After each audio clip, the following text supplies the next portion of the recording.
This rifle was built 110 years ago. It is a Winchester Model 94, and this is part 2 of the One Last Hunt series. In part 1, we refinished this and refurbished it and brought it back to life without deleting the old battle scars that it had on it. But in this video, we're going to be testing it to see if it's ready for the 2025 deer season. Let's get started.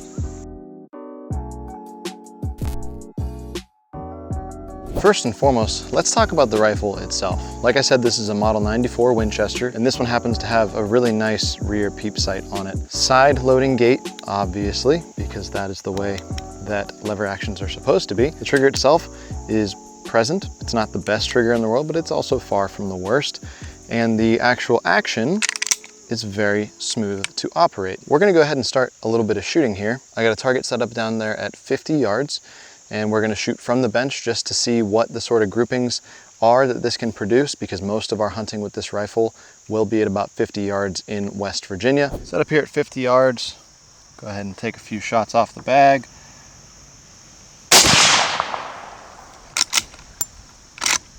It's a little snappy off the bag from that metal butt plate, but not so bad.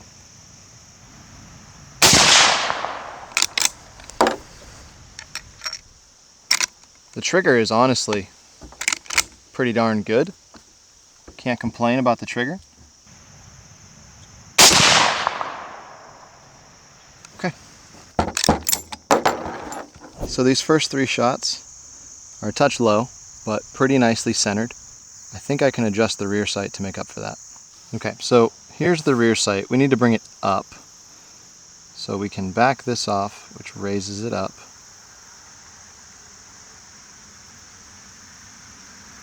And then lock it back down.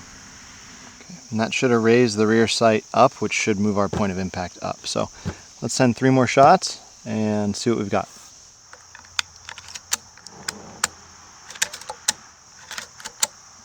Like so. Cycle's fine. Go ahead and send 3 more.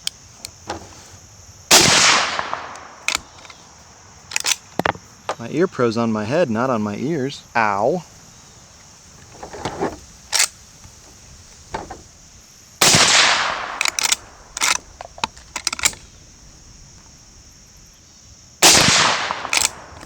Okay, let's go look again.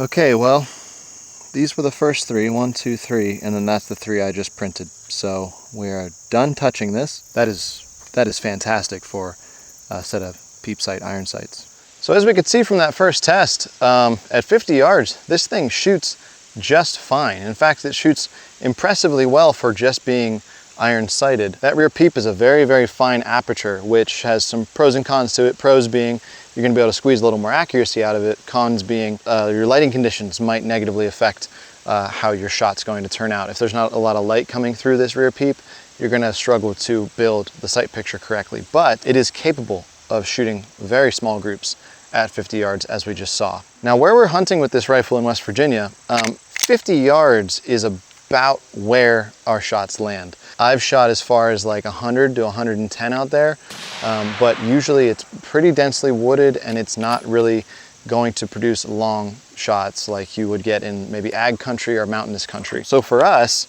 there's a lot of reasons to run something like a lever gun with iron sights, and I want to talk to you about some of the pros and cons to choosing this platform as a hunting rifle. So we'll do pros first.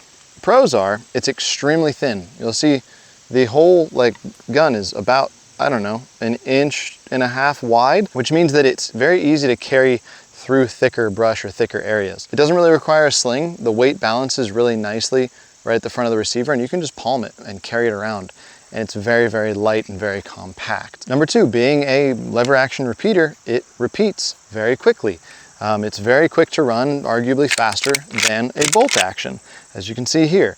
So you can come up, take your shot, cycle a new round, and you're ready to go again. And that's a big benefit when you're hunting tight country, or if you are doing deer drives or something like that, or if you're still hunting through the woods where you might flush a deer, have to come up and make a shot quickly. Maybe the shot's not perfect, cycle another round in, finish the job. You kind of get the idea there. Number 3, 30-30 is a nice light recoiling round, even with the metallic butt plate on the back, which I don't really agree with, but it's there for historical purposes. There's also nothing to really go wrong. You're not gonna knock your zero off, you're not gonna crack your scope. You can drop it, bang it up, and it'll be okay. It's a very simple mechanism, and there's not a whole lot of parts to go wrong. And in my opinion, that is a plus when you are far from home in the Appalachian Mountains. Another thing to take into account is capacity. So your standard 308 30-06 rifle is probably gonna hold 4 down in the magazine, maybe 5. This one, as I load this magazine tube here, is gonna hold 7 down. Yeah, 7 down. I'll bring one up and drop the 1/8 into the tube. So you got 8 rounds on tap right there. Unless you're going through a very strange day of deer hunting, I don't expect you to need more than 8 rounds total. So you can just fully load your tube as you walk into the woods in the morning and not have to worry about carrying much extra ammo, if any, with you at all. All right, if we're gonna talk about the pros to running a rifle like this, we should also talk about the cons.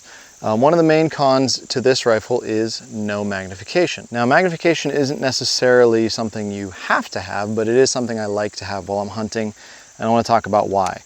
Magnification allows me, especially in states where there are antler restrictions, to scope in on an animal and study it before taking the shot. With this rifle, I have my naked eye to rely on, and if I'm carrying binoculars, I can check those first. But if something happens quickly and I have to bring the rifle up, if this rifle had a scope, I've got all this time to study my animal before I actually take the shot. It's not a deal breaker, but it just means that I have to be a little more careful and a little more mindful of the shots I am taking if I do end up seeing the animal that I'm hunting. Also, 30-30, as far as rifle cartridges go, is not all that much to write home about. This Federal PowerShock ammo is pushing a 150 grain round at just 2390 FPS, so let's call it 2400 FPS. Their 308 load is rated at 2850, so 450 feet per second faster with the same bullet is going to give you a lot more capability in the 308. Now, if you're hunting somewhere where your shots don't get outside of 100 to 150 yards, maybe 200 at the max, that doesn't really matter that much for you. You can get away with it. You can probably pick up some Hornady FTX bullets that are going to fly through the air a little bit more efficiently and give you a little bit more range and hold that energy out to longer distances if you want to go that route. Typically, if I'm expecting shots in the 200-ish yard range, I'm just not going to be bringing a rifle like this. I'm going to bring a scoped 308, 30-06, 270, 6.5 PRC, whatever flavor I'm feeling like that particular day. It'll probably beat out the 30-30 for those reasons. So for this year's vintage hunt, like I said, we're gonna be running vintage rifles, vintage gear, going really minimalist into the woods and trying to get a deer on the ground with it, mostly for fun, but also to show that today's modern technology is not a necessity to get meat on the table and get deer on the ground, but also just as sort of a personal challenge to ourselves because we think it'll be a lot of fun. So if you wanna watch that hunt series come to the channel later this year, please consider subscribing to the channel right down below so that you don't miss it. Also leave your comments down below about your experiences hunting with some vintage lever action rifles as well. Thank you guys so much for watching as always, and we'll see you in the next one. Bye guys.